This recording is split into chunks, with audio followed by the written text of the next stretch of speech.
Good morning students. 4.2 के हम question number 8 तक हमने प्रीवियस लेक्चर में कर लिए थे क्वेश्चंस को। आज हम क्वेश्चन नंबर 9 और 10 के बारे में डिस्कशन करेंगे। जैसा कि मैंने आपको प्रॉपर्टीज़ ऑफ डिटरमिनेंट के क्वेश्चंस के बारे में बताया था, जो भी क्वेश्चन होगा उसके प्रूव दैट को देखकर आप पता लगाते हो कि हमें क्या ऑपरेशन लगाना होता है। तो मैं जहाँ पर देख पा रहा हूँ कि मुझे प्रूव दैट में दिख रहा है एक तो x माइनस वाई और एक दिख रहा है y माइनस जेड, एक दिख रहा है z माइनस एक्स। तो मैंने आपको बोला था कि ऑपरेशंस आप जब कभी भी अप्लाई करो तो ऑपरेशन आप एक बार डिटरमिनेंट में 2 बार ही ऑपरेशन मैक्सिमम अप्लाई कर सकते हो। तो यहाँ पर देखिए, ये x माइनस वाई के लिए मैं अगर r1 में से r2 को माइनस कर दूँ तो x माइनस वाई बन जाएगा। R1 में से R2 को माइनस कर दूंगा तो x माइनस वाई बन जाएगा, जो कि मुझे यहाँ दिख पा रहा है। ऐसे अगर मैं R2 में से R3 को माइनस कर दूंगा तो y माइनस जेड बन जाएगा, जो कि मुझे यहाँ पर पा रहा है। दिखने में मुझे R3 minus R1 Z minus x भी दिख रहा है, लेकिन मैंने आपको क्या बोला कि ऑपरेशन जब कभी भी अप्लाई करो तो मैक्सिमम 2 टाइम्स ही अप्लाई हो सकता है, 3 बार अप्लाई नहीं कर सकते।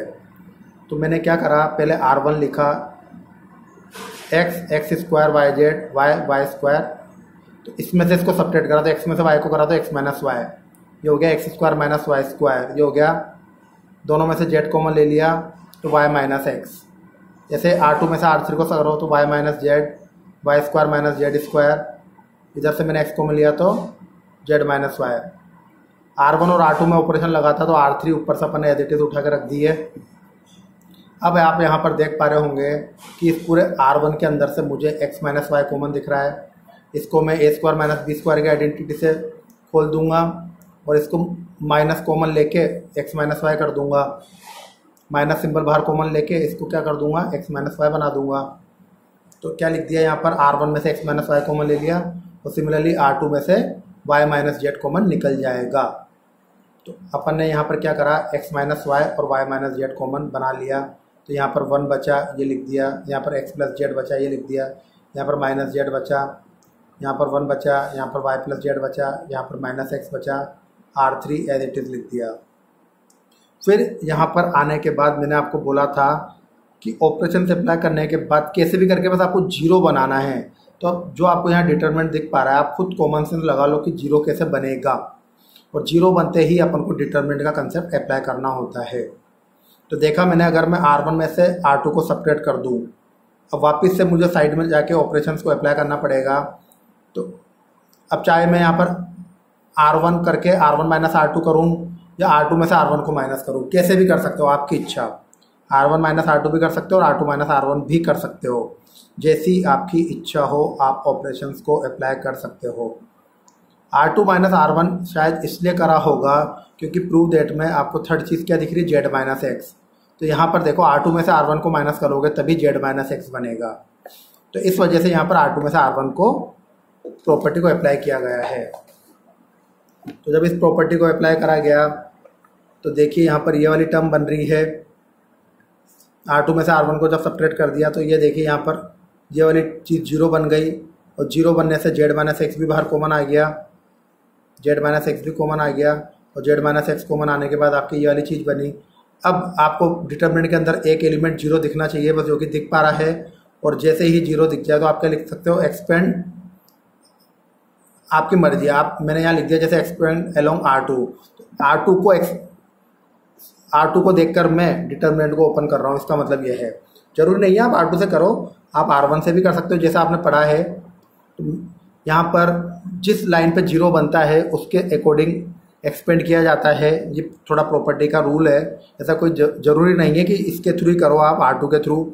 आप चाहते तो C1 से भी एक्सपेंड कर सकते थे, आप चाहते तो R1 से भी एक्सपेंड कर सकते थे, ये आपकी इच्छा है ना। लेकिन क्या होता है, जिस टर्म पे जीरो आ जाती है उससे क्या होता है, आपके उसको सोल्व करने की जरूरत नहीं पड़ती। तो देखिए अब उसका एक्सपेंड करना है तो यहाँ R2 के थ्रू करा है तो क्या आएगा, 0 1 और -1, 0 1 और -1, पता है ना डिटरमिनेंट के सिंबल।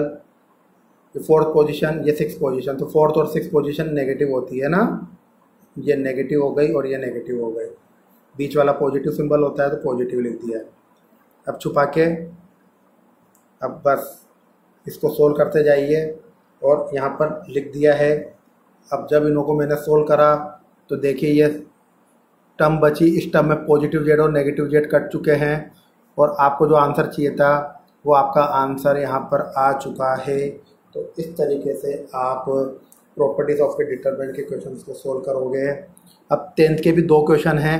तो अब जैसे मैं ये वाला क्वेश्चन कर रहा हूँ रो के कंसेप्ट से, तो अगला वाला होगा इसका कॉलम के कंसेप्ट से। अगर 2 क्वेश्चन दे रखे हैं, अगर एक में रो का कंसेप्ट लग रहा होगा तो दूसरे कॉलम का कंसेप्ट लग रहा होगा। तो ध्यान रखिएगा, मैं दोनों में से एक क्वेश्चन कराऊंगा। ये क्वेश्चन नंबर 10 है, क्वेश्चन नंबर 10 है ये। अब टू दैट में आप खुद ही कॉमन सेंस लगाओगे। 5x + 4 चाहिए तो कैसे बनेगा सोचो। अगर मैं R1 R2 R3 को जोड़ दूँ तो देखो 2x और 2x 4x 4x + x 5x, 5x में 4 को जोड़ा तो 5x + 4। ऐसे ही मैं R1 R2 R3 तो 5x + 4 R1 R2 R3 5x + 4 R1 R2 R3 5x + 4 बन चुका है। तो R2 और R3 एज इट इज़ लिख दिया। तो यहाँ पर जैसा कि मैं प्रूव दैट में देख पा रहा हूँ कि 5x + 4 मैंने कहाँ से कॉमन निकाली, R1 में से। अब मुझे ये टर्म दिख गई। अब वापस से लॉजिक बनता है कि कैसे भी करके मुझे ये जो दिख रहे हैं 1 1 1 इसमें से किसी भी एक को 0 बनाना है। तो आप अपना लॉजिक लगा सकते हो, R1 - R2 कर सकते हो, R2 - R3 भी कर सकते हो। तो जैसे आपकी इच्छा उसको आप वैसे अप्लाई कर सकते हो। C1 - C2 कर सकते हो। तो देखिए, तो जब ये ऑपरेशन से अप्लाई करा, C1 में से C2 को माइनस करा और C2 में से C3 को माइनस करा, तो इसको आपको पहले रफ में लिखना पड़ेगा। C1 इस तरह से, C2 इस तरीके से, फिर C1 में से C2 को माइनस करके आपको बताना पड़ेगा कि कैसे सब्ट्रैक्ट हुआ और क्या चीज़ बची है। तो ये 0 हो गया। और 0 होने के बाद देखिए यहाँ पर इस वाली में से x - 4 कॉमन निकल रहा है और इस वाले में से भी x - 4 कॉमन निकल रहा है।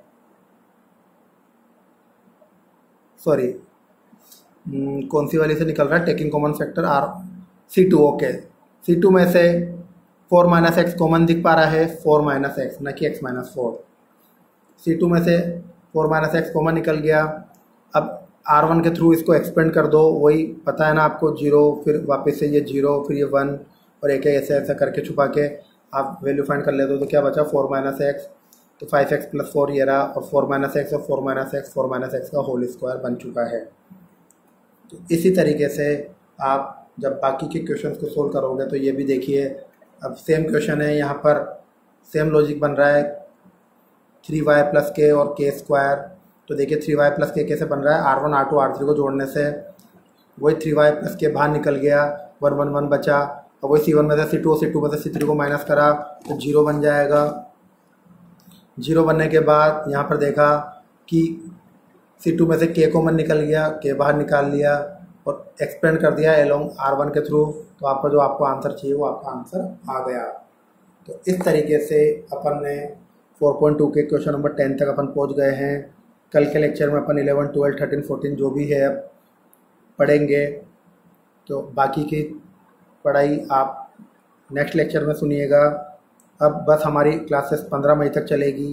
तो 15 मई के बाद 15 मई को मैं आपको होमवर्क दूंगा, समर वेकेशन, जिसमें आपको जो CBSE स्कूल के 20 नंबर ऐड होते हैं उसके थ्रू मैं आपको एक प्रोजेक्ट दूंगा या वर्क दूंगा। तो आपको उसको करना है।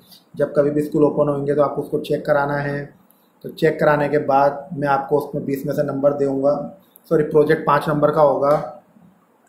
तो जैसा भी होगा वो चीज़ आपको दे दी जाएगी। आपको प्रीवियस क्लासेस में 15 मई को आपको ये सारी बातें बता दी जाएगी। तो आप है ना, पूछिएगा मत, हम आपको एडवांस में आगे से बता देंगे।